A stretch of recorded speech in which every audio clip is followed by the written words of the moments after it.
Hi friends, welcome back to our channel. ఎలా ఉన్నారండి? మేమైతే చాలా బాగున్నామండి. మన ఛానల్ ఏదైనా కొత్తగా చూస్తున్నట్టయితే వెంటనే సబ్స్క్రైబ్ చేయండి, పక్కకున్న బెల్ ఐకాన్ క్లిక్ చేయండి, లైక్ చేయండి, షేర్ చేయండి, కామెంట్ కూడా చేయండి ఫ్రెండ్స్. ఇంక ఈ వీడియో అయితే అన్నదానం యొక్క మహత్యము, దాని యొక్క ప్రాముఖ్యత తెలిపే వీడియో అండి. చివరి వరకు చూడండి, నచ్చితే సబ్స్క్రైబ్ చేసి లైక్ చేయండి ఫ్రెండ్స్. ఇంకా పూర్వకాలంలో ఒక ఊరిలో అండి ఒక దంపతులు ఉండేవారండి. వాళ్ళైతే చాలా పేద కుటుంబంలో పుట్టారండి. వాళ్ళకైతే ఏ రోజు చేసుకుంటే ఆ రోజు తిన్నట్టే అండి. అంత పేద కుటుంబంలో పుట్టిన వారండి వాళ్ళు. వారికి సంతానం కూడా లేదండి.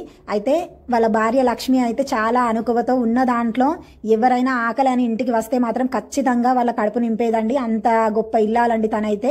ఇంకా తన భర్త అయితే ఈ దాన ధర్మాలన్నా పూజలన్నా తనకైతే అస్సలు నచ్చేవి కాదండి. తను పనికెళ్ళడం, రావడం, తినడం, పనికెళ్ళడం, తన పని అంతేనండి. ఇంకా తనైతే అసలు పూజించేవారు కాదు దేవుణ్ణి. అలాగే ఎవరికి దాన ధర్మాలు కూడా చేసే మనసు అయితే తనది కాదండి. తన భార్యకు మాత్రం తను మొత్తము రివర్స్ లో ఉండేవాడండి. అయితే ఒక రోజు అయితే ఇంట్లో అయితే వంట సామాన్లు అన్నీ అయిపోయాయండి. ఉన్న దాంట్లో కొంచెం బియ్యం ఉంటే తన భర్త మందం అయితే ఇంకా తనైతే వంట చేసేసిందండి. వంట చేసేసి తనైతే మంచినీళ్ళు తాగి తన భర్తకి వడ్డించడానికి అన్ని సిద్ధం చేసేసిందండి. సిద్ధం చేసేసిన తర్వాత ఒకరైతే ఆకలితో వాళ్ళ ఇంటికి వచ్చారండి. కొంచెం పట్టడి అన్నం ఉంటే పెట్టమ్మా అని ఒక ముసలామిడనైతే ఇంకా వాళ్ళ ఇంటికి వచ్చేసిందండి. అప్పుడు తన భర్తకు పెట్టాలన్న ఆలోచన కూడా లేకుండా ఇంటికి వచ్చిన ముసలామిడకైతే అన్నం పెడుతుండగా తన భర్త చూశాడండి. చూసి చాలా కోపంతో ఇంట్లో ఉన్న సామాన్లన్నీ విచ్చలవిడిగా వేసేస్తూ, నువ్వు ఏం లేకున్నా ఇన్ని దానాలు చేస్తున్నావు, నీకు దేవుడు ఏమి ఇచ్చాడు, నీకు ఈ దానం వల్ల కలిగిన పుణ్యాలు ఏంటి, మనకు కనీసానికి తినడానికి తిండి కూడా లేదు, మనకు పిల్లలు కూడా లేరు, నువ్వు నిత్యం దేవుణ్ణి పూజిస్తావు, ఈ దాన ధర్మాలు చేస్తావు, ఏమన్నా అంటే పుణ్యం వస్తుందంటావు, అసలు పుణ్యం అంటే ఏంటి, నాకు రేపు తెల్లవారే వరకు నువ్వు ఈ పుణ్యం అంటే ఏంటిదో నాకు చెప్పాలి అనేసి తనైతే కోపంతో అయితే ఇంట్లో నుంచి అయితే వెళ్ళిపోయాడండి. ఇంకా తన భర్త అలా వెళ్ళిపోయాక లక్ష్మి అయితే దేవుడి గదిలో ఏడ్చుకుంటూ పడుకుంటుందండి. ఆ శివుణ్ణి విష్ణుమూర్తిని తలుచుకుంటూ, ఏంటి స్వామి నాకు దారి చూపెట్టండి, అసలు పుణ్యం అంటే ఏంటి నాకు కూడా తెలియదు అనేసి దేవుణ్ణి తలుచుకుంటూ ఏడ్చుకుంటూ నిద్రపోతుందండి. ఇంకా అప్పుడైతే విష్ణుమూర్తి ఉన్న శివుడు కలలోకి వచ్చి అయితే, పుణ్యం అంటే ఏంటో నీ భర్తకు తెలియాలి అంటే రేపు అడవిగుంట చెరుగట్టు మించి అడవిగుంట ప్రయాణించమని చెప్పు, కాలినడకతో తనకి అన్ని సమస్యలకి పరిష్కారం దొరుకుతుంది అనేసి కలలో విష్ణుమూర్తి ఉన్న శివుడు అయితే వచ్చి చెప్తారండి. ప్రొద్దున్నే తెల్లవారంగానే వాళ్ళ భర్త చేసి, అసలు పుణ్యం అంటే ఏంటి నాకు ఇప్పుడు చెప్పు అని అంటే, పుణ్యం అంటే నీకేంటో తెలియాలంటే మన ఊరిలో ఉన్న అడవి గుంట మీరు ప్రయాణించండి, మీకు పుణ్యం అంటే ఏంటో తెలుస్తుంది అనేసి తన భార్య ఏడ్చుకుంటూ చెప్పిన తర్వాత, సరే ఆ పుణ్యం అంటే ఏంటో నేను తెలుసుకుంటాను అనేసి అడవి గుంట అయితే తను ప్రయాణించసాగాడండి. కాలినడకన వెళ్తూ వెళ్తూ వెళ్తూ ఉంటే ఒక సంపంగి చెట్టు అండి. ఆ సంపంగి చెట్టుకు కాత పూత ఏం లేకుండా ఉందండి. ఆ సంపంగి చెట్టు అన్నది, నువ్వు పుణ్యం తెలుసుకోవడానికి వెళ్తున్నావు కదా, విష్ణుమూర్తిని శివుణ్ణి అడుగుతానని నా బాధ కూడా విష్ణుమూర్తికున్న ఆ శివయ్యకు చెప్పు, నాకెందుకు నా చెట్టుకు అందంగా పువ్వులు కాత ఏది లేదు, నా సమస్య ఏంటో ఆ పరమాత్ముని అడుగు అనేసి సంపంగి చెట్టు అయితే చెప్తుందండి. ఇంకా సరే అనేసి ఆ నారాయణుడు ఇంకా వెళ్తూ వెళ్తూ ఉండగా ఒక గుర్రం అండి. ఇంకా గుర్రం అయితే, నువ్వు నారాయణుడా, నువ్వు విష్ణుమూర్తిని శివుణ్ణి కలవడానికి వెళ్తున్నావు కదా, నా సమస్య కూడా అడుగు, నేను నడవలేకపోతున్నాను, ఈ నేలపైన నేను ఈ నడవలేక చిక్కి సగమైపోతున్నాను, అసలు నాకు నడవడానికి కూడా ఓపిక ఉండట్లేదు, అసలు ఏంటో నా సమస్య ఏంటో ఆ పరమాత్ముని అడుగు అనేసి ఇంకా గుర్రం అయితే చెప్తుందండి. ఇంకా అలాగే వెళ్తూ వెళ్తూ ఉండగా నారాయణునికి దాహం వేస్తుందండి. దాహం వేస్తే ఒక చెరువు దగ్గరికి అయితే వెళ్తాడండి. చెరువు దగ్గరికి వెళ్తే ఆ చెరువులో నీళ్ళు అయితే మొత్తం రక్తంలా మారిపోయి ఉంటాయండి. ఏంటి నీళ్ళన్నీ ఇలా రక్తంలా మారి ఉన్నాయని ఆ యజమాని పిలుచుకొని అడుగుతాడండి. ఆ యజమాని, ఏంటోనండి నీళ్లు ఇలా ఎర్రగా కనిపిస్తున్నాయి, నా సమస్య కూడా పరమాత్ముని అడిగి తెలుసుకో అనేసి చెప్తాడండి. ఈ ముగ్గురు సమస్యలు పట్టుకొని నడుచుకుంటూ వెళ్తూ ఉండగా ఇంకా శివుడు అయితే ఒక ముసలాయన రూపంలో అయితే తనకి దర్శనమిస్తాడండి. దర్శనమిచ్చి దారిలో ఒక చెట్టు కింద నారాయణుడు అలసిపోయి కూర్చొని ఉంటాడండి. ఏంటి నువ్వు ఈ దారిగుంట ఎందుకు వస్తున్నాను అంటే, నేను శివుణ్ణి కలుసుకోవడానికి వస్తున్నాను, పుణ్యం అంటే ఏంటిది తెలుసుకోవడానికి వస్తున్నాను అని ఆ ముసలాయనతో అంటాడండి.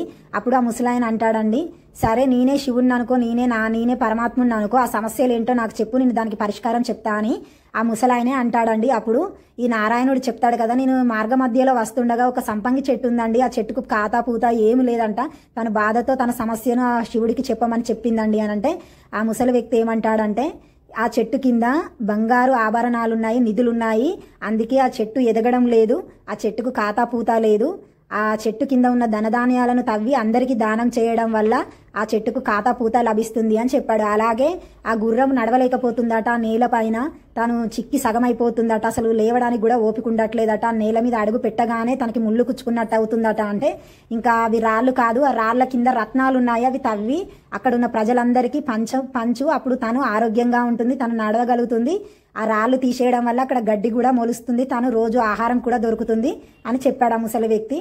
అలాగే చెరువు గురించి అడిగారు. చెరువు గురించి అడగగానే అప్పుడు ఆ ముసలి వ్యక్తి ఏమని చెప్పాడంటే, ఆ చెరువు నీళ్లు ఎందుకు అలా ఎర్రగా రక్తంలా మారాయంటే, ఇంకా చెరువు యజమాని తన భార్యనైతే రోజు హింస పెడుతున్నాడు. తన భార్య కార్చే కన్నీళ్లు ఆ బాధ చెరువులో రక్తంలా ఎర్రగా అలా నీళ్లు మారిపోయాయి. తన భార్యను బాగా చూసుకోమను, అలాగే తన పిల్లల్ని కూడా బాగా చూసుకోమను, అప్పుడు ఆ చెరువులో ఉన్న నీళ్లు స్వచ్ఛంగా మారుతాయని ఈ మూడిటికి సమాధానం చెప్పాడు. చెప్పిన తర్వాత ఇంకా ఈ నారాయణుడు అడుగుతాడు, వాళ్ళ ముగ్గురికి పరిష్కారం చెప్పావు, మరి నా సమస్యకు పరిష్కారం లేదా, అసలు పుణ్యం అంటే ఏంటి, నేను చాలా పేద కుటుంబంలో పుట్టాను అని ఆ ముసలి వ్యక్తిని అడుగుతాడు. అప్పుడు ఆ ముసలి వ్యక్తి అంటాడు కదా, ఈ 3 సమస్యలతోనే నీ జీవితం ముడిపడి ఉంది, ఈ 3 సమస్యలు తీరుతూ ఉంటే నీ జీవితం కూడా సాగుపడుతుంది అనేసి ఆ ముసలి వ్యక్తి చెప్పి, నేను ఒక ఇంటికి భిక్షకెళ్ళాను, వారు సత్యనారాయణ స్వామి పూజ చేసుకుంటున్నారు, ఆ పూజలో నాకైతే ఈ పండ్లను దానం ఇచ్చారు, ఈ పండ్లను నువ్వు నీ భార్య తినండి, మీరు ఆకలితో ఉన్నారు కదా, మీ ఇంట్లో వంట సామాన్లు ఏం లేవు కదా, ఇంటికి వెళ్ళి మీరు ఈ పండ్లను తినండి, మీ సమస్యలు అన్నీ తీరిపోతాయి అనేసి నారాయణుడికి ఆ ముసలి వ్యక్తి చెప్పాడు. అప్పుడు నారాయణుడు ఇంటికి పయనమయ్యాడు. వెంటనే ఆ ముసలి వ్యక్తి మాయమైపోయాడు, ఎందుకంటే తన పరమాత్ముడు కాబట్టి మాయమైపోయాడు. దారి మధ్యలో వెళ్తుండగా చెరువు దగ్గరగా ఆగి ఆ యజమానికి చెప్పాడు, నీ భార్యను నువ్వు రోజు ఏడిపిస్తున్నావంట, తన బాధతోనే తనను నువ్వు పాపం పాలు చేస్తున్నావట, అందుకోసమనే ఈ చెరువులో ఉన్న నీళ్లు రక్తంలా మారాయంట, నీ భార్యని ఇక నుంచి నువ్వు ఏడిపించకు అనేసి చెప్పి వెళ్ళిపోతాడు. అప్పుడు గుర్రం కనిపిస్తుంది, నువ్వు నడిచే నేలపైన కింద రత్నాలు ఉన్నాయట, అందుకే నీకు ఇక్కడ గడ్డి ఏది ఉండట్లేదు, నీకు తినడానికి కూడా ఇబ్బంది అవుతుంది, ఆ రత్నాలని నువ్వు దానం చేయి అనేసి ఈ నారాయణుడు తవ్వసాగాడు. ఆ రత్నాలన్నీ తీసి ప్రజలకు పంచి ఈ నారాయణుడు కూడా కొన్ని రత్నాలు తీసుకొని బయలుదేరసాగాడు. అప్పుడు సంపంగి చెట్టు కనిపించింది. సంపంగి చెట్టుకు కూడా సమస్యను చెప్పాడు, నీ చెట్టు కింద బంగారు నిధులున్నాయట, అవి తవ్వుతే కానీ నీకు ఖాతా పూత ఉండదని. ఇంకా నారాయణుడు ఆ చెట్టును తీసి పక్కకు పెట్టి తవ్వి కిందున్న బంగారు ఆభరణాలు అన్నీ తీసేసి అప్పుడు అవన్నీ ప్రజలకు పంచి అందులోంచి కొన్ని బంగారు ఆభరణాలు ధనధాన్యాలు అన్నీ తీసుకొని ఆ చెట్టును మళ్ళీ యథావిధిగా అక్కడే పాతాడు. వెంటనే ఆ చెట్టుకు ఖాతా పూత అంతా లభించింది. ఇంకా నారాయణుడు ధనధాన్యాలు రత్నాలు ఈ పండ్లను పట్టుకొని భార్య దగ్గరికి వచ్చాడు సంతోషంగా. చూసావా లక్ష్మి, మనకి ఎన్ని ధనధాన్యాలు వచ్చాయో, ఎన్ని రత్నాలు వజ్ర వైడూర్యాలు అన్నీ లభించాయి, మనం ధనవంతులం అయిపోయాము, ఇప్పుడు ఆకలేస్తుంది కదా, ఈ పండు తిను అనేసి చెరొక్క పండునైతే తిన్నారండి. ఇంకా అప్పుడు పరమాత్ముడు ఆ పండు ఎందుకు ఇచ్చాడంటే వారికి సంతాన భాగ్యం లేదు కదండి, అందుకే ఆ ఫలాలను ఇచ్చాడు. ఇంకా చూసారా, తన లక్ష్మి చేసిన పూజల వల్ల దానాల వల్ల ఇప్పుడు వాళ్ళు పిల్లలతో ధనధాన్యాలతో భోగభాగ్యాలతో సుఖ సంతోషాలతో వాళ్ళ ఇల్లు అయితే వైకుంఠం అయిపోయిందండి.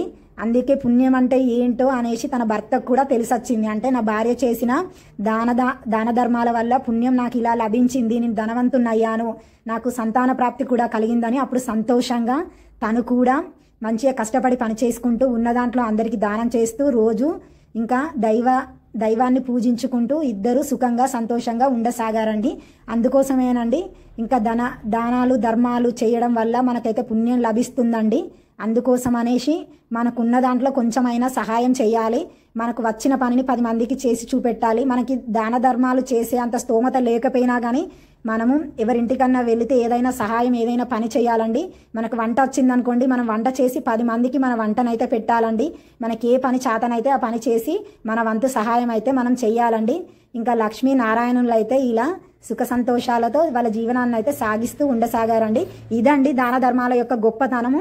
మనము సొంత డబ్బులతో దాన ధర్మాలు చేయకపోయినా ఇలా ఎక్కడైనా అన్నదానం చేస్తే వెళ్ళి అక్కడ మన వంతు సహాయం వడ్డించడం కానీ కూరగాయలు కట్ చేయడం కానీ ఏదో ఒకటి మన వంతు సహాయం అయితే మనం చెయ్యాలండి.